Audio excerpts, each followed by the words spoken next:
উপদেষ্টা, চিরকালই উনি আমাদের উপদেষ্টা প্রধান এবং এবারেও থাকবেন, এটা আমি আগের থেকেই বলে। যাই হোক, আমি সবাই আজকে যা আলোচ্য সূচি আছে, আমাদের যে নোটিশ আমরা দিয়েছিলাম, সেই নোটিশটা আমি সবারই সম্মুখে রাখবো।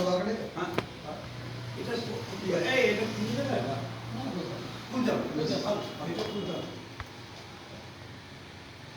আচ্ছা, আগামী 30-এ নোটিশটা থেকে আমরা নিয়ম মাফিক দিয়েছি, 16 তারিখে দিয়েছি, 16ই নভেম্বর বলেছে আগামী 25শে নভেম্বর 25 রবিবার বিকেল 4:30টায় মাননীয় ডাক্তার সত্যব্রত ঘোষের চেম্বারের পার্শ্বস্থ ঘরে একটি সাধারণ সভা ডাকা হয়েছে। উক্ত সভায় নিম্নলিখিত বিষয়গুলি নিয়ে আলোচনা হবে। সেই বিষয়সূচিটা আমি বলছি। কালী